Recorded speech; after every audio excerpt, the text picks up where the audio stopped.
बिस्मिल्लाहिर्रहमानिर्रहीम। करियर कारवां से मैं हूँ खालिद इरशाद सूफ़ी। आज हमारे साथ मेहमान शख्सियत हैं, इससे नौजवान और ख़ुसूसन जो स्कॉलरशिप के सीकर्स हैं, जो स्कॉलरशिप पे ओवरसीज़ पढ़ रहे हैं और जो कामयाब और कामरान होकर पाकिस्तान वापस लौट चुके हैं या दुनिया के मुख्तलिफ़ हिस्सों में बरसरे रोज़गार हैं, ये उनके मोहसिन हैं और इनका नाम जो नौजवानों में बड़ा इज़्ज़त और एहतराम से लिया जाता है और लोग इन्हें बहुत अप्रिशिएट करते हैं इनके काम को। मेरे साथ मौजूद हैं फेसबुक के बहुत ही मकबूल पेज स्कॉलरशिप नेटवर्क के रुए रवां उसके मेन किरदार अदा करने वाले जनाब वक़ार बेग साहब। वक़ार साहब, बहुत शुक्रिया आप तशरीफ़ लाए। बहुत शुक्रिया खालिद साहब, मुझे यहाँ इनवाइट करने का आपका और बड़ा अच्छा तारुफ देने का मेरे बारे में। बिल्कुल जी, बहुत शुक्रिया। नहीं, इसमें कोई शक नहीं कि आप पाकिस्तान के हज़ारों नौजवानों के मोहसिन हैं कि उन्होंने आपकी रहनुमाई से स्कॉलरशिप्स ली और उनके ख़ानदानों की ज़िंदगियाँ बदली। बहुत शुक्रिया। नौजवान खुद इतने मेहनती हैं पाकिस्तानी कि सिर्फ उन्हें रास्ता दिखाया जाए तो वो यकीन करें हैरान करके रख देते हैं। ख़ुद आपका काम जो है वो मुकाबले सताइश और हैरान कर देने वाला है। बिफ़ोर के भी मैं आपके ये जो स्कॉलरशिप नेटवर्क है उस पर बात करूं, आपकी काविशों का जिक्र करूं, पहले हमारे जो नाजरीन हैं उन्हें आपका एजुकेशनल और प्रोफेशनल करियर का थोड़ा सा तारुफ करवा दीजिए। जी बिल्कुल। जैसा कि नाम आप लोगों को बताया वक़ार बेग है, तो मैं मुल्तान में मेरी पैदाइश है। उसके बाद एजुकेशन मेरी सारी मुल्तान से है और college GC college Boston road से एफएससी, फिर उसके बाद बहाउद्दीन ज़किया यूनिवर्सिटी से इलेक्ट्रिकल इंजीनियरिंग मैंने की। फिर उसके इंजीनियरिंग करने के बाद कुछ अर्सा जॉब पर और जॉब के बगैर चलता रहा, जो आपको पता जॉब के हालात होते हैं। फिर इसी तरह मौका मिला, जब बैचलर में था तो स्कॉलरशिप पर था मैं। फिर इसी तरह जब मैं आगे सोचा कि भाई एजुकेशन आगे फ़र्दर की जाए, तो साउथ कोरिया के अंदर मुझे स्कॉलरशिप मिला और वहाँ मैं पढ़ने चला गया। वहाँ मैंने मास्टर्स कंप्लीट किया और तकरीबन 6 माह वहाँ काम किया मैंने। फिर आगे स्कॉलरशिप मुझे मिल गया फ़र्दर और मैं उस पर यूरोप चला गया। 2 ममालिक का था, जिसके अंदर एक हॉलैंड था कंट्री और दूसरा जो कंट्री था वो इटली था। अच्छा। और फिर मैं वहाँ रहा, वहाँ तकरीबन 5-6 साल रहा। फिर उसके बाद पाकिस्तान वापस आया और यहाँ आकर मैंने यूनिवर्सिटी ज्वाइन कर ली और उस वक्त से पाकिस्तान में मैं यूनिवर्सिटी के साथ ही पीएचडी किस सब्जेक्ट में आपके?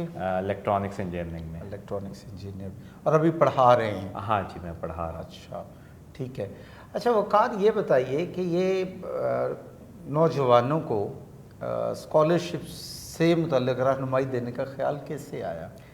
जी बिल्कुल, बड़ा अच्छा क्वेश्चन है ये। वाकई इस तरह था कि जब शुरू में मैंने काम स्टार्ट किया, उस वक्त हमारे लिए, आप तो जानते हैं कि जो सोशल मीडिया था वो याहू ग्रुप्स होते थे, आप सारे अहबाब भी उस पर होते थे, तो हम एक दूसरे को जॉब के हवाले से जो भी इंफॉर्मेशन आती है उस ज़माने में ये होता था कि यार अच्छा इस बेचारे के पास जॉब नहीं है तो यहाँ से डाटा उठाया और दूसरी जगह पोस्ट कर दिया। अच्छा इस ग्रुप में पोस्ट की हुई है याहू में, तो वहाँ भेजना शुरू कर दिया। जब मैं बाहर गया तो वहाँ जाके जब हालात देखे तो मुझे अंदाज़ा हुआ कि यार हम एक अलग ही कौम है। कि अगर आप जानते हैं, ये बताने की इसमें बात भी नहीं है कि अगर एक पाकिस्तानी बाहर चला जाता है तो उसके पीछे कोई नहीं जाता। उससे पूछो भी सही तो वो कहता है ओ भाई यहाँ ना आना, हालात ख़राब है। तो भाई अगर हालात ख़राब तो आप क्यों बैठे हैं वहाँ पर?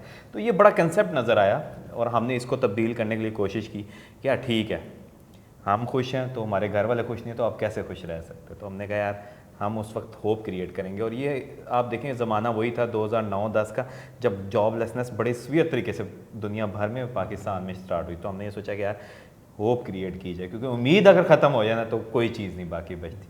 असल मकसद था कि उम्मीद स्टार्ट की जाए। तो हमने उसके लिए स्कॉलरशिप्स ओपन करना स्टार्ट किए और ये काम करना स्टार्ट किया उस वक्त से कि बस अब हमने इसी तरफ ही रहना और लोगों को बाहर का रास्ता दिखाना है। अब ये नहीं कहना एक बंदा आ गया तो दूसरा ना है। जिस तरह हमारे साथ आते थे हमसाया ममालिक से लोग, कोई वियतनाम से, कोई बांग्लादेश से, तो एक आता था पीछे उसका भाई, चाचा, मामा, सारे आते थे। हमारे एक जाता था तो कोई नहीं पीछे आता था। तो बेसिक मकसद ये शुरू से यही था। ओके। अच्छा, ये स्कॉलरशिप नेटवर्क से आपका रब्ता हुआ, आपने इसका आगाज़ किया, इस तरफ कैसे आए?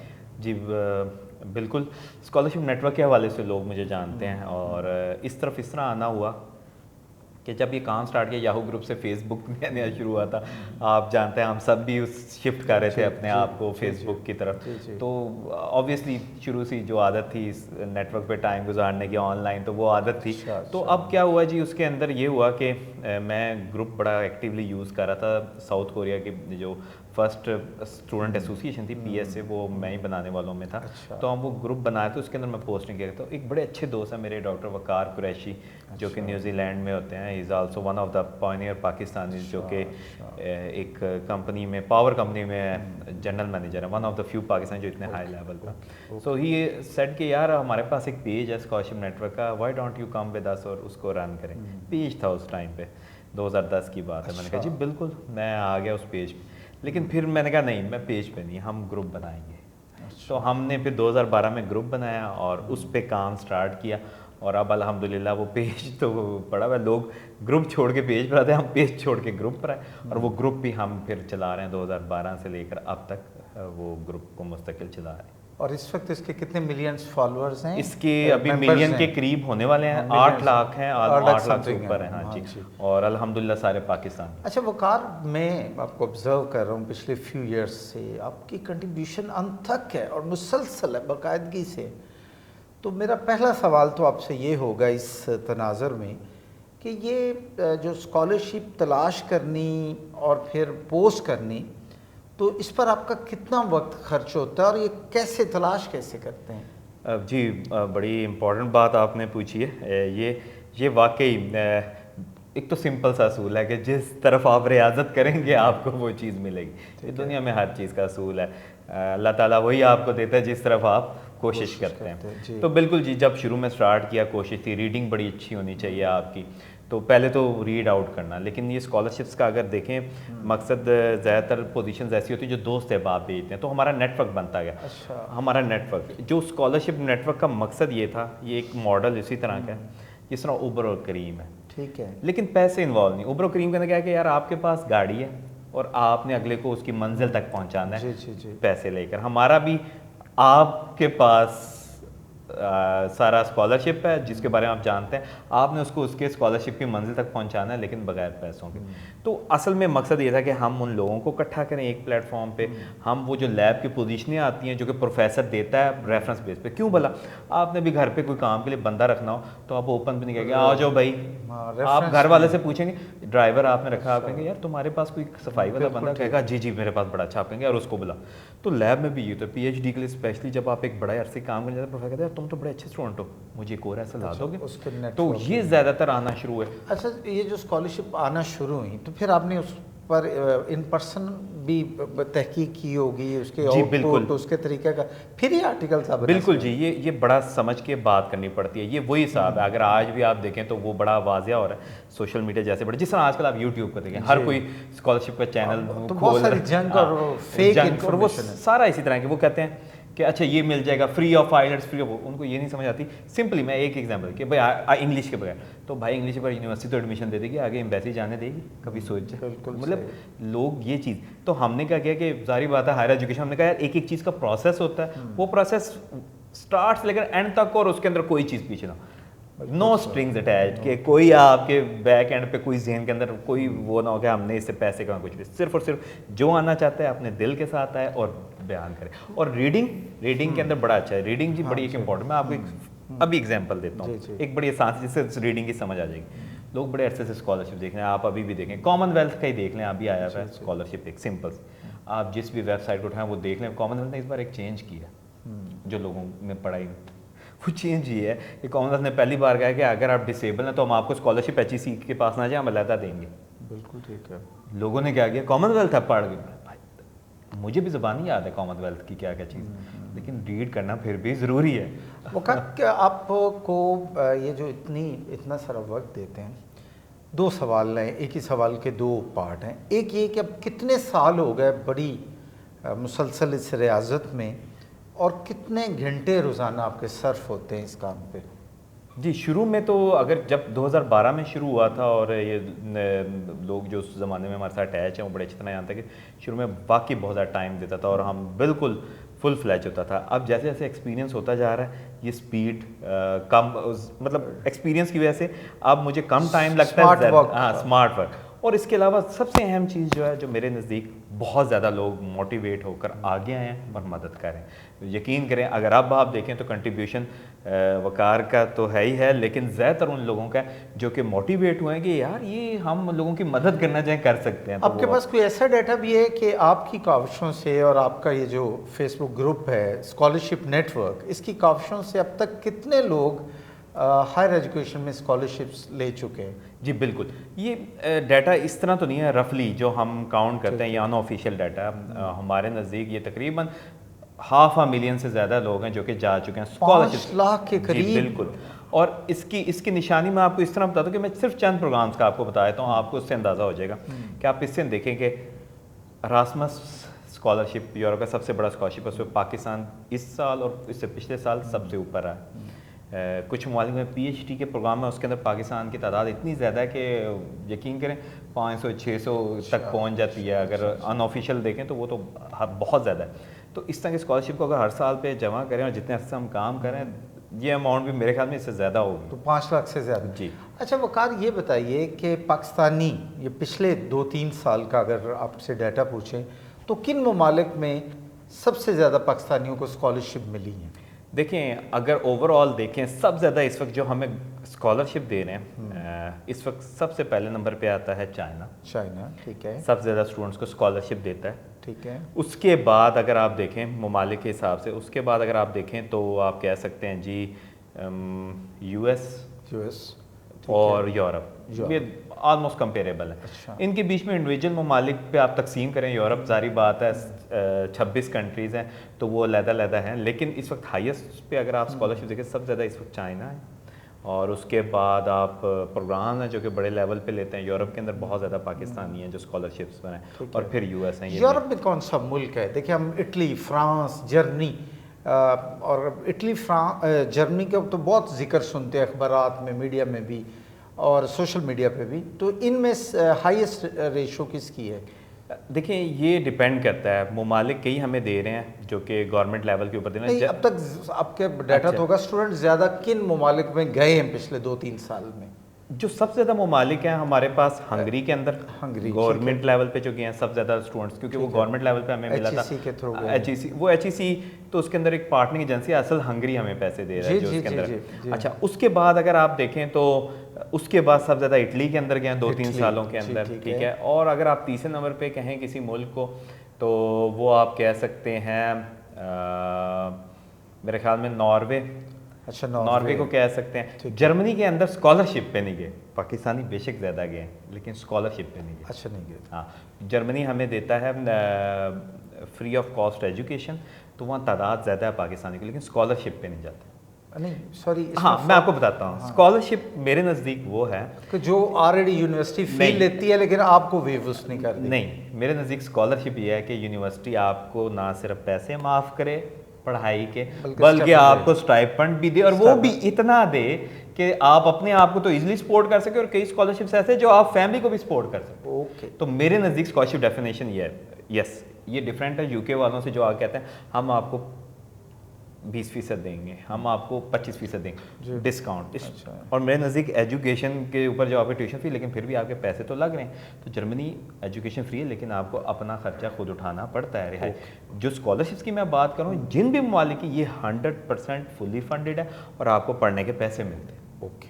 अच्छा जी वकार, ये बताएं कि जो स्कॉलरशिप्स का भी आपने जिक्र कर रहे थे, फुल स्कॉलरशिप और स्टाइपेंड भी मिलता है और सो जो भी हर स्कॉलरशिप की खूबियाँ हैं, अगर मैं कहूँ तमाम खूबियों समेत और आप एज ए एक्सपर्ट, तो टॉप 5 स्कॉलरशिप्स कौन से हैं जो अगर मिल जाएं तो ना सिर्फ तालीम अच्छी आला मिल जाएगी, प्लस ये कि माली फ़ायदा भी होगा उसका? जी बिल्कुल, असल में तमाम खूबियों के साथ किसी एक को कहना बड़ा मुश्किल है। कुछ के अंदर पैसे बहुत अच्छे हैं, कुछ के अंदर प्रेस्टीजियस बहुत है, मतलब उनकी वैल्यू बहुत है, कुछ की एम्प्लॉयबिलिटी रेशो बहुत अच्छी है, कुछ अच्छे हैं लेकिन उसके अंदर एक कंडीशन आई थी कि आपने पाकिस्तान वापस आए तो स्टूडेंट ये सोचता है यार मैं पाकिस्तान वापस आऊँगा, इतनी एजुकेशन से करें तो हो सकता है मुझे जॉब ना मिल सके, तो ये बड़े। लेकिन अगर जनरली स्पीकिंग देखें तो मेरे नज़दीक जो सबसे बड़ा स्कॉलरशिप है इस वक्त वो है एरास्मस, नंबर 1 पे आता है। एरास्मस स्कॉलरशिप के बारे में सिर्फ चंद चीज़ें बता देता हूँ, उससे सुनते ही। एरास्मस स्कॉलरशिप पूरे यूरोप के लिए होता है, 26 कंट्रीज़ प्लस एसोसिएटेड स्विट्ज़रलैंड और बाकी जो कंट्रीज़ हैं साथ एसोसिएटेड मानी जाती है उनके लिए पढ़ाई के लिए। तो इसकी सबसे अच्छी क्वालिटी है कि 2 साल के मास्टर्स में आप एक सेमेस्टर एक यूरोपियन कंट्री में, दूसरा दूसरी में और तीसरा तीसरी में। अच्छा, ठीक है। और चौथा इन्हीं तीनों में से किसी में या इंडस्ट्री के साथ। और आपको जॉइंट डिग्री देते हैं इनमें से 2 यूनिवर्सिटीज़। और सबसे अहम बात, जो आपको स्टाइपेंड मिलता है 1500 यूरोज ऑलमोस्ट मिलता है पर मंथ, ये बहुत हाई है। और इसके अलावा सबसे इंपॉर्टेंट बात कि ट्रैवलिंग के अलग से पैसे देते हैं और जॉब सर्च वीज़ा भी अलाउड है कि वहाँ का ग्रेजुएशन में आपका एक कंट्री जर्मनी था और एक स्पेन था, आप कहते हैं मैंने जर्मनी का वीज़ा लेना है जॉब सर्च। जर्मनी का ग्रेजुएट तो बेचारा 2 साल पढ़ के आप वीज़ा लेगा, आपने एक सेमेस्टर पढ़ा और आपको वीज़ा मिल गया। तो इतना बेहतरीन है, इसकी एम्प्लॉयबिलिटी रेशियो भी बड़ी अच्छी है दुनिया भर में, तो दुनिया भर से लोग अप्लाई करते हैं। और ये किस महीने इसके ये आ जाता है जी, ये ऑफर होता है फॉल के लिए हर साल, फॉल और 100+ प्रोग्राम अंडर ग्रेजुएशन नहीं, ये होता है जी मास्टर्स के लिए। 100+ प्रोग्राम्स हैं और हर फील्ड से रेलिवेंट है। तो इस वजह से हमें पता होता है, कोई बच्चा आके कहता है सर मेरी फील्ड नहीं, तो मैं उसे फ़ौरन कहता हूँ कि भाई आपकी फील्ड है। अच्छा, इसमें साइंस भी है और सोशल साइंसेज जी बिल्कुल, जिसे आप जानते हैं यूरोप कहता है कि हर एक को मौका मिले, तो इक्वल पॉलिसी है। ओके, हाँ। तो अच्छा, इसके बाद किसको रैंक इसके करेंगे? बाद जी मैं रैंक करूँगा यूरोपियन स्कॉलरशिप है मारी क्यूरी। अच्छा जी, ये जी मारी क्यूरी PhD और आगे पोस्ट डॉक के लिए, और ये बड़ी हाई फंडिंग है, इस हद तक हाई है कि बाकायदा ये समझ लें कि जॉब की तरह की जो आपको पे करें। बेहतरीन देखेंगे इसके अंदर आपके बच्चे हैं ना, तो उनके अलग से पैसे आपको मिलेंगे। अच्छा। और इंडस्ट्री इसके अंदर ज़रूर होती है, कोई भी प्रोजेक्ट के अंदर आप सेलेक्ट होते हो तो इंडस्ट्री ज़रूर, इसका मतलब आपका प्रोफाइल बन रहा है। और बड़ी इंपॉर्टेंट चीज़, मारी क्यूरी के ज़्यादातर यूरोपियन ममालिक में जो वीज़ा होता है वो जॉब वीज़ा होता है। तो इसका क्या मतलब है कि आपने 3 साल तो PhD या पोस्ट डॉक वगैरह में जो भी आपका ड्यूरेशन लगाया, 1-2 साल आपने जॉब वहाँ की तो आपको प्रोसेस शुरू हो जाएगा नेचुरलाइजेशन का। अच्छा, और नेशनैलिटी का प्रोसेस जो होता है इमिग्रेशन हो जाती है। अच्छा, तीसरे नंबर पे आप कह सकते हैं प्रेस्टिजियस वाइज अगर मैं कहूँ तो फुल ब्राइट है। फुल ब्राइट, बिल्कुल जी, यूरोप का जो है टॉप का स्कॉलरशिप, जिसको बहुत हम बिल्कुल जी, ये 1950 से शायद चल रहा है। आप बड़े अच्छे अच्छे अलमनाए देखेंगे, चाहे आपके स्टेट बैंक के पिछले हेड हैं या इस तरह करके आप देखें, बिल्कुल जी प्रेस्टिजियस है, बहुत अच्छा पैसे। और मेरे नज़दीक वाकई अगर you want to show someone कि you are something in the world, you have the full bright. लेकिन एक सिर्फ छोटी सी चीज़ आती है, वो कहते हैं कि आपने पाकिस्तान ज़रूर आना है। ये मास्टर PhD के लिए आपने कुछ अर्से के लिए पाकिस्तान आके सर्व करना है, तो कई बच्चे इससे थोड़ा सा तंग हो जाते हैं। इसके बाद चौथे नंबर पर अगर आप मेरे से पूछे तो मेरे नज़दीक जो चाइना है, इसका जो चाइनीज़ स्कॉलरशिप काउंसिल का जो स्कॉलरशिप है सबसे बेस्ट है। मैं क्यों कह रहा हूँ इस वजह से कि ये सबसे टॉप यूनिवर्सिटीज़ को आप इसमें टारगेट कर सकते हैं। टॉप यूनिवर्सिटी क्या मतलब है, ये बड़ा इंपॉर्टेंट क्वेश्चन है जो इसके साथ मैं आंसर करना चाहूँगा। वो ये है कि आपको पता है इस वक्त दुनिया के अंदर अगर कोई MIT के बारे में लोग सारे जानते हैं, मैसाचुसेट्स इंस्टीट्यूट ऑफ टेक्नोलॉजी, दुनिया में कहा जाता है कि अगर दुनिया को आगे लोग चला रहे हैं तो MIT और हार्वर्ड के लोग हैं जिन्होंने दुनिया को। और आप देखें रैंकिंग US की अपनी के अंदर एक चाइनीज़ यूनिवर्सिटी जिसने MIT को पीछे किया US की रैंकिंग के अंदर, वो भाई बिजनेस है, ये जो एजुकेशन है दुनिया के लिए 2nd नंबर पर आता है। आप सोचिए अगर वो कह रहे हैं कि रैंकिंग में MIT नीचे आ गई, चाइनीज यूनिवर्सिटी ऊपर, तो दुनिया के तालिब इल्मों का रुख सारा उस तरफ हो जाएगा। लेकिन करना पड़ा, इसका मतलब बड़ी हाई है। तो ये यूनिवर्सिटी शिंगुआ यूनिवर्सिटी नंबर, तो आप शिंगुआ यूनिवर्सिटी टारगेट करें, हाँ पढ़ेंगे तो जीतेंगे, दुनिया आपको हाथों हाथ लेगी। पैकिंग यूनिवर्सिटी, टॉप यूनिवर्सिटीज़ को टारगेट करें। और क्या है, पाकिस्तानियों के लिए आसानी है कि अभी तक वो IELTS नहीं मांग रहे, इंग्लिश टेस्ट स्कोर, जो पाकिस्तानियों के लिए एक बड़ा इशू होता है ऑब्वियसली, क्योंकि पैसों की वजह से they are very highly expensive test. तो ये आप कह सकते हैं जी चाइना को मेरे नज़दीक एक आपके लिए बड़ा बेहतरीन किस्म का स्कॉलरशिप और अच्छी तादाद में और अच्छे पढ़ने के लिए कि आप अपना लेवल बड़ी तेज़ी से हाई कर सकते हैं। और आखिरी अगर पूछे तो मैं प्रेस्टिजियस का नाम, देयर आर सो मैनी, लेकिन यकीन करें स्कॉलरशिप तादाद पूछेंगे ना तो मैं आपको घंटों, ये मैं झूठ नहीं कह रहा, घंटों बता सकते हैं। There are so many scholarship. 5 number कहेंगे तो मैं रोड्स को कहूँगा। बड़ा पुराना है, हर साल एक पाकिस्तानी को ऑफ़र होता है। लेकिन अगर आप रोड्स को देखें तो ये टॉप का स्कॉलरशिप है दुनिया के। अगर वज़ीर आज़म भी किसी मुल्क के लगे हैं तो वो रोड्स के उससे आपको मिल जाए बीच में। और ये यूएस का है? यूके के लिए, ऑक्सफोर्ड यूनिवर्सिटी के लिए मिलता है। और एक पाकिस्तानी हमेशा हर साल एक ही सिलेक्ट होता है, एक ही सीट है। तो ये बड़ा प्रेस्टीजियस है। हाँ, पैसों के लिहाज से और बाकी लिहाज से और भी बहुत अच्छे अच्छे हैं, लेकिन मेरे से प्रेस्टीजियस आप कह सकते हैं रोड्स बहुत है। अच्छा, आपकी इतनी सारी एक्सपर्टी है कि आपको दर्जनों स्कॉलरशिप्स याद हैं और आपने बहुत सारा वक्त माशाल्लाह इस पे सर्व कर रहे हैं। ये फरमाइएगा कि अमूमन समझा जाता है कि साइंस एंड टेक्नोलॉजी और कंप्यूटर साइंसेज वगैरह में हम जो रिव्यू करते हैं उसमें स्कॉलरशिप्स बहुत होते हैं, एमएस और पीएचडी की। क्या सोशल साइंसेज के स्टूडेंट के लिए भी इक्वल हैं या उनकी रेशो कम है?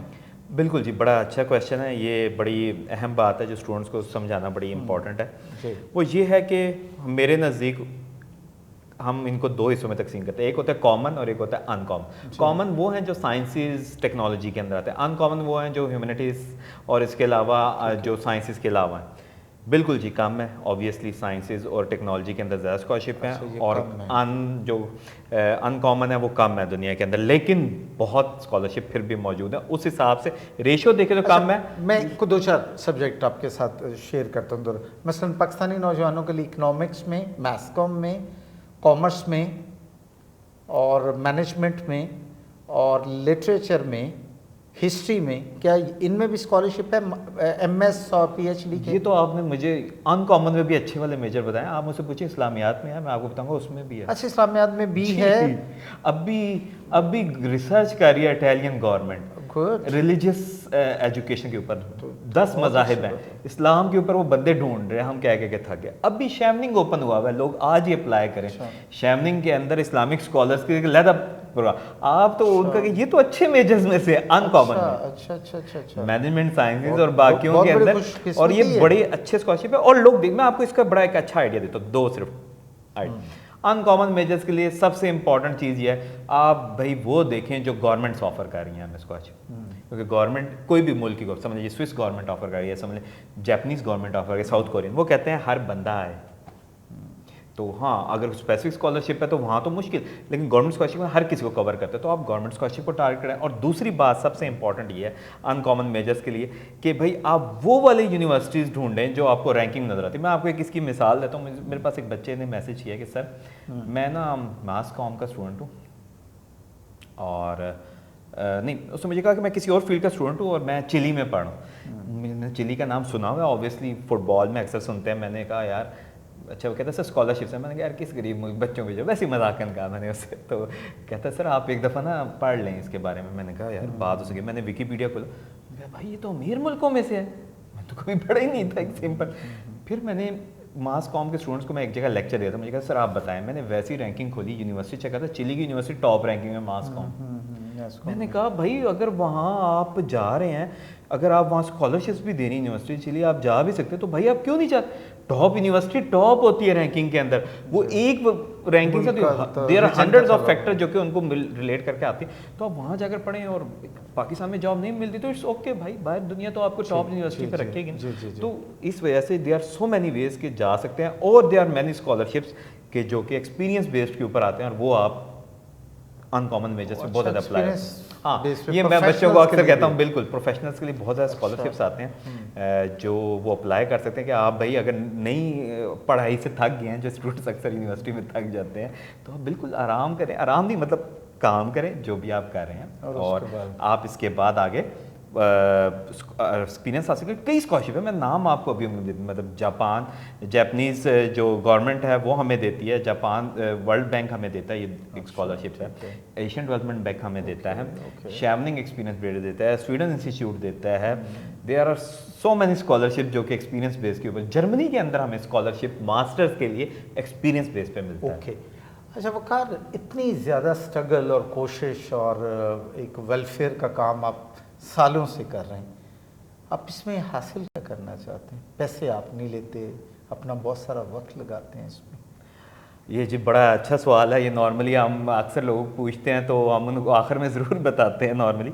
ये बड़ा इंपॉर्टेंट क्वेश्चन है, और वो ये है कि देखिए, जब हमारे पास लोगों ने काम करना हमारे साथ स्टार्ट किया और हमने लोगों को कहा कि हमारे साथ काम करें, हमने उनको तय करें, तो लोग शुरू में समझ नहीं पाते थे। कई जगह हम गए तो हमने उनको कहा कि आपको स्कॉलरशिप मिलेगा, कहते हैं आपको क्या फ़ायदा है, हमसे पूछना डायरेक्ट। हम भी सोचते यार हमें क्या फ़ायदा है, ये तो बड़े अच्छा सवाल है। फिर हम किसी जगह लोगों को बताएंगे फ्री ऑफ कॉस्ट करें। ये आप खुद देखें कि अगर आपके पास कोई आता भी है, मतलब स्कॉलरशिप, हमारे जो ग्रुप है उसके ऊपर कोई पोस्टिंग भी होती है, फ्री ऑफ कॉस्ट होती है। ना हमें फेसबुक पैसे दे रही है, ना कोई दे रहा है, ना हमारी ज्वाइनिंग के ऊपर कोई पैसे हैं, तो हम टोटली फ्री ऑफ कॉस्ट काम कर रहे हैं। अब उसके अंदर अगर आप देखें तो असल चीज़ क्या आती है, देखें असल मकसद होता है बंदा और अल्लाह ताला का एक मामला होता है। जी बिल्कुल है, वो मैं और मेरा खुदा जानते हैं। इसके बाद अगर आप देखें दुनिया का हिसाब किताब है, दुनिया में जब बंदा गया, मैंने अभी आपको एक मिसाल देता है कि एचओडी ने लेक्चर में खड़े कहा कि मैं इनकी वजह स्कॉलरशिप की, देखिए एक थैंक यू या 1000 थैंक यू वो इक्वल होते हैं। एक बंदा जब आपको कहता है कि भाई शुक्रिया, और दो बंदे कहें, 3 कहें, वो इक्वल होता है। चाहे फिर 1000 कहें, चाहे 10,000 कहें, तो मेरे नज़दीक थैंक यू की कोई अहमियत नहीं रही। लेकिन असल क्या चीज़ है मैं आप बताता हूँ, यही आजकल के ज़माने में बड़ा वाज़ेह। लोग हमें अक्सर कहते थे कि ब्रेन ड्रेन आप कर रहे हैं। मैं एक दफ़ा एयरपोर्ट पे खड़ा हूँ तो पीछे से वो बच्चे भागते, सर आपसे तस्वीर लेनी है। तो अगर से FIA वाला कहता है क्या भाई ये कौन है, कहते ये ना लोगों को बाहर भिजवाते, कहते अच्छा अच्छा इसानी स्मगलर है, हम इन्हीं को ढूंढ रहे थे। कहते नहीं नहीं, मैंने कहा नहीं हम लीगल तरीके से भिजवाते हैं। तो ये बिल्कुल है। मैं आपको बताता हूँ, जब 1960 में अमेरिकन इंडियंस ने IIT बनाना शुरू किया ना, इंडियन इंस्टीट्यूट ऑफ टेक्नोलॉजी, बड़े फेमस है, जिसके आप देखते हैं सुंदर पिचाई हो या माइक्रोसॉफ्ट का हेड हो, सारे आपको उसी इंस्टीट्यूट के अंदर हैं, टॉप पोजीशन। तो उन्होंने लोगों को बाहर भेजना शुरू किया कि पढ़ कर आएं और वापस सर्व करें, तो वहाँ भाग जाते थे वो लोग, वापस नहीं आते थे। तो इन्होंने कहा कि यार पॉलिसी सख्त करते हैं या प्रोग्राम बंद कर देते हैं। उनका प्रोग्राम ना बंद करें, पॉलिसीज़ को थोड़ा करें सख्त, लोगों को बाहर भेजते रहें। तो इंडियंस जो बल्क में जाते थे बाहर जाते रहे, कुछ वापस है। जो बल्क में जाते थे बाहर, बड़ा ट्रेंड बन गया, वो बाहर जाना शुरू हो गए लोग। हुआ क्या, लोगों को अपनों को भी बुलाया। काम करने की एज कितनी है बाहर, 30 या 40 साल।